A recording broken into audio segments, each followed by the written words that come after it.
Voilà, chers amis, je vais profiter de cette occasion que vous me rendez visite pour pouvoir éclairer l'opinion, pour pouvoir donner mes prises de position, parce qu'il y en aura tout à prendre, par rapport au sujet qui occupe l'actualité ces derniers temps dans notre pays. Et vous en savez un peu plus qu'il y a la publication ou la présentation du livre du professeur Évariste Bouchab qui parle de la révision constitutionnelle ou l'inanition de la nation.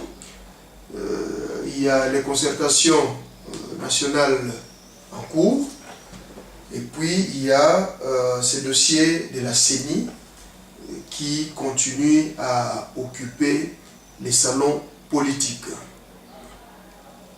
Chers amis, souffrez que je profite de cette occasion qui m'est offerte et pour pouvoir donner vraiment en détail, faire ma lecture des choses, vous présenter comment est-ce que moi je les pense. Parce que j'ai remarqué que certains dossiers se discutent entre politiques, même pas entre scientifiques, mais entre politiques, avec des langages codés, avec des expressions un peu spécifiques, alors que le souverain primaire, c'est-à-dire le peuple, des fois il y a des choses qui lui passent comme les anges et les étoiles devant les yeux.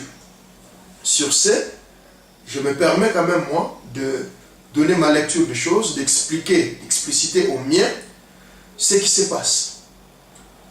Chers amis, pour aller vite sur le premier point, il s'agit de la publication ou de la présentation du livre écrit par le professeur Bouchab qui parle de la révision constitutionnelle ou de l'inanition de la nation.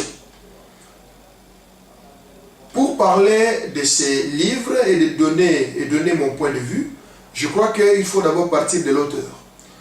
L'auteur, M. Bouchab, ici a une double casquette, comme on dit.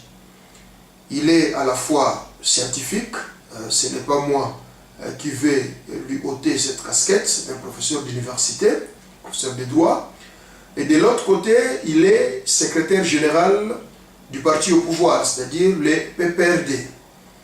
Donc, il faut faire la part des choses entre ces deux casquettes, mais nous allons tenter de donner aussi nos prises de position par rapport à ces deux casquettes, eu égard à sa publication. Les livres en soi parlent de la révision constitutionnelle ou l'affaiblissement ou l'épuisement ou la fin carrément de la nation. C'est-à-dire que, selon ma compréhension, je peux me tromper bien sûr, il faut faire les choix entre la survie de la nation par la révision constitutionnelle ou bloquer la révision constitutionnelle et accepter que la nation puisse s'affaiblir ou s'épuiser. C'est comme ça que je peux comprendre, moi, le livre. C'est ma compréhension. Mais en nous présentant les livres, ce que j'ai pu retenir de quelques lignes, de quelques mots, que l'idée, c'était d'ouvrir un débat scientifique par rapport à la Constitution, qu'on puisse décortiquer, qu'on puisse voir est-ce que certaines clauses telles que elles ont été présentées méritent de demeurer telles ou bien il faut les déverrouiller, ainsi de suite. Je prendrai position d'abord comme scientifique. Comme scientifique et comme élite, et d'ailleurs je profite de cette occasion pour pouvoir inviter aussi les intellectuels, les étudiants et toute, disons, la classe politique émergente de pouvoir s'associer à nous pour qu'on puisse effectivement ouvrir ces débats. Je suis pour l'ouverture du débat scientifique, je dis bien scientifique et non politique. Je parle du débat scientifique et non politique. Pourquoi je suis pour une ouverture du débat scientifique? Je me dis, oui, l'argumentation que j'entends parler par les politiciens, ils disent, écoutez, il y a certains pays qui, depuis leur constitution a été promulguée, ça n'a jamais été bougé. il n'y a aucune raison pour qu'on puisse bouger la constitution congolaise. C'est leur droit. Et ce n'est pas faux. Moi, je pense que la constitution congolaise est jeune. Elle vient d'arriver. Et avant que je ne puisse encore aller très loin, je dis qu'il est tout à fait normal à un certain moment donné s'arrêter. S'arrêter, faire le bilan, faire les points, voir si cette constitution répond aux réalités congolaises, ou cette constitution va avec, disons, les exigences de la République démocratique du Congo. Sur ces points, je suis d'accord ouvrir un débat scientifique. Parmi les arguments que j'ai entendu parler du côté du professeur Bouchard, on dit que cette constitution ne répond pas ou n'avait pas pris en charge certaines sources du droit. Ce qui n'est pas non plus mal. Je vais aussi ouvrir la parenthèse en disant que quand on nous avait présenté cette constitution, quand elle est venue, il y a eu bon nombre de gens qui avaient boudé cette constitution. Bon nombre. Pour simple raison qu'ils disaient que cette constitution est importée. Cette constitution est venue de quelque part. Cette constitution n'a pas été faite en rapport ou dans le respect de l'élaboration des lois. Hein, c'est parmi les argumentations qui ont été données quand vous avez présenté cette constitution. Je pense que nos amis juristes pourront renchérir là-dedans. Quand on élabore la loi ou le droit, il y a ce qu'on appelle les sources du droit. Et parmi les sources du droit, il y a aussi la coutume, il y a le mœurs, il y a aussi les habitudes qui entrent, qui sont prises en compte dans l'élaboration des lois. Si c'est que sur base de ces arguments, moi je partage l'avis qu'à un certain moment donné, nous devons décortiquer, nous devons discuter de cette constitution. Si c'est vraiment ça.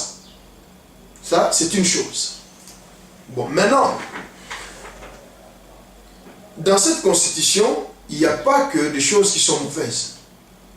Moi, en tout cas, je me donne le devoir chaque fois de passer en revue cette constitution, d'essayer de lire, de voir certains articles qu'il y a là-dedans. Je prendrai l'article, par exemple, l'article 7 de cette constitution.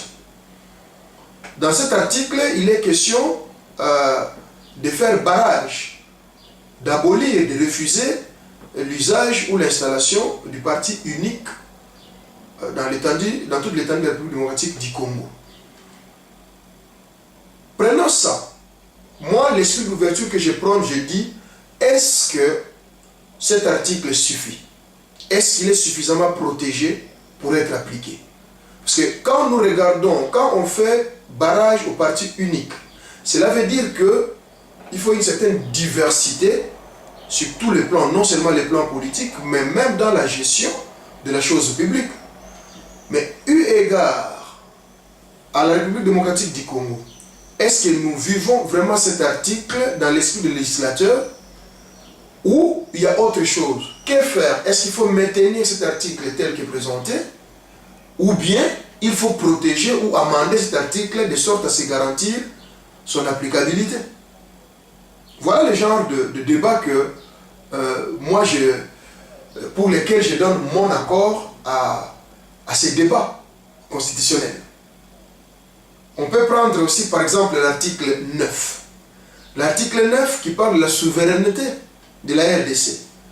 Mais quand on regarde aujourd'hui les accords internationaux circonstanciels dus à certaines situations telles que faites, est-ce que cet article est respecté?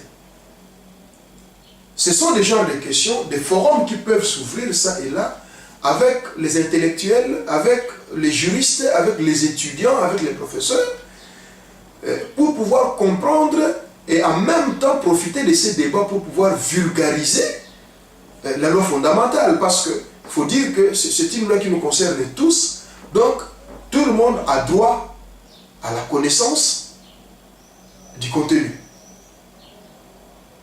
Toujours sur le plan scientifique, il y a plusieurs articles, hein. Si je me mets là, ça fera toute une émission, mais là je serai obligé de passer vraiment en revue pour dire que Scientifiquement parlant, je suis pour le débat.